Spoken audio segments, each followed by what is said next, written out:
The Algoma Public Library Board of Trustees met on January 17th. As far as programming, we continue to offer many different programs for all ages. We are putting together another community art project. Stop by to pick up a puzzle piece to make into your own piece of art. Take it home, decorate it, then bring it back to the library. When we have them all collected, we will mount them and display our community art in the library for all to see. On Thursday, February 10th, we'll have a Candy Heart experiment kit available for children. On Monday, February 14th, we'll have a mocktail kit for adults and a Valentine's Day kit for families.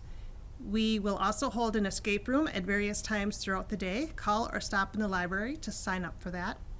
Get your free brain health checkup on Wednesday, February 16th between 12:30 and 3:30 at the library. A memory screen is a wellness tool used to help identify possible changes in memory and cognition.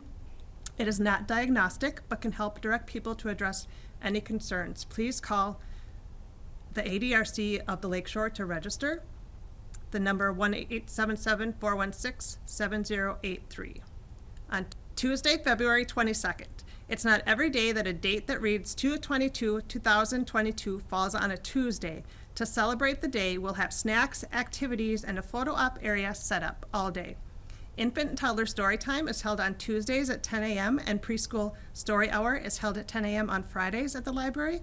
More information regarding these programs and all other programs can be found on our website and Facebook page. A change to our hotspot policy was approved by the library board. As a reminder, the library has hotspots available to check out with your library card. The board approved the annual NFLS Library Services Grant. The 2022 NFLS funding will be used throughout the year to bring in performers and presenters for library programming. Our next board meeting will be held on February 21st at 4 p.m. Hello, Pete Hawk from Algoma Utility Commission here in Algoma. The Utility Commission held a meeting Wednesday, January 19th at 5:30 p.m. Seemed to be a pretty uneventful meeting. Topics covered were the American Transmission Company's voluntary contributions, and there was some discussion regarding electric vehicle charging stations here in Algoma, where it was talked about that some local businesses are showing interest in installing electric vehicle charging stations.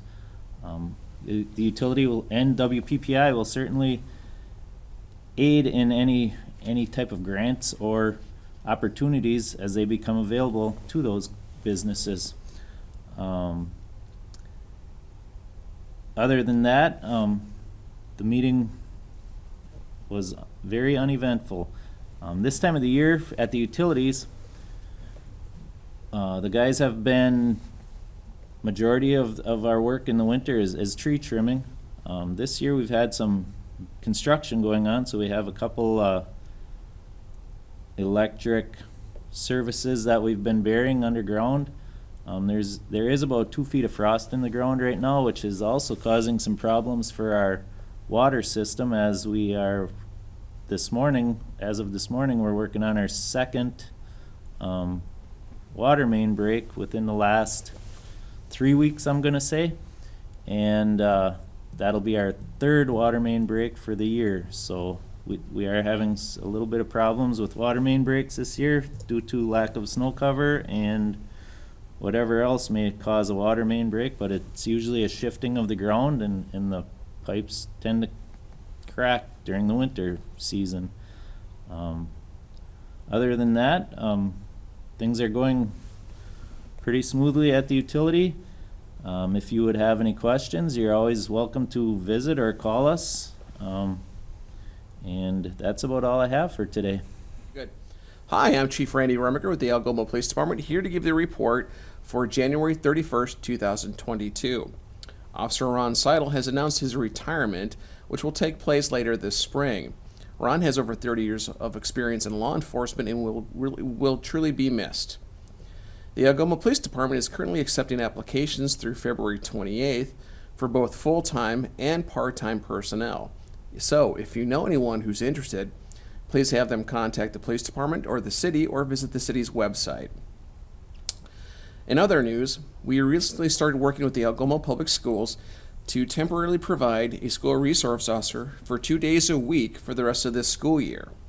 Officer Brad Temple was chosen to conduct these duties, is well known by both the staff and the students due to his interactions at the schools, and also because he spends a lot of time at the Wolf's Den. As 2 reminders we have today, first, that the Coffee with the Chief will be held on February 25th, which is a Friday, at 9 a.m. at Cafe Talazzo. Secondly, as a reminder that winter parking restrictions are still in place until April 1st, so please don't leave your vehicle parked in the city streets overnight. Finally, we have published our annual 2021 annual report for the department. Overall trends, crime is still down. However, we are seeing an increase in drug activities and also in assaults. So as a reminder, we ask everyone, if you see anything that looks suspicious to you, trust your instincts and please give us a call. Thank you for your time and have a great day. Hi, the following is the Algoma Fire and Rescue Report for the month of January 2022. Algoma Fire responded to 3 calls in the month of January. Item number 2, after more than 50 years of service to the city of Algoma and the surrounding communities, Wayne Schmidt has decided to retire from the department effective February 1st. And also after more than 30 years of service to the city, Ed Miller has decided to do the same. We thank each of these dedicated individuals for their service to the community. Effective February 1st, 2022, Steve Litke will be promoted to captain, and Chris Benish will be promoted to lieutenant within our department. New probationary members, Matt O'Hearn and Riley Melville, have begun their entry-level firefighter training at NWTC. The Algoma Department currently has 8 openings for firefighters. If anyone is interested in joining our organization, please contact Chief Tom Ackerman or any department members and come in a visit, and we'll let you know what our department is all about. New battery-powered auxiliary lights have been purchased and put into service. Algoma Rescue responded to 48 calls during the month of January, and a little bit of follow-up from the year of 2021, they responded to 433 calls, which is up a little bit from previous years. Also, we have EMS staffing issues, and if anybody is interested in joining our EMS department, please contact EMS Director Kelly Koss or myself, and we'll bring you in for a visit and tell you what our organization is all about. And we look forward to meeting you. That concludes this report. Hello, I'm Matt Murphy, the Public Works Director for the City of Algoma. The Public Works Department had their monthly meeting on January 18th, 2022 at 8:30 here at City Hall here in Algoma.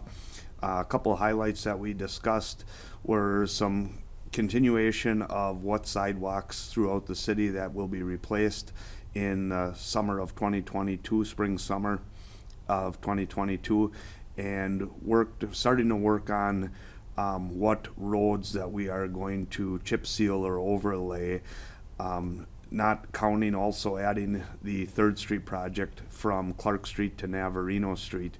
That will all be replaced, a complete relay, all the infrastructure underneath.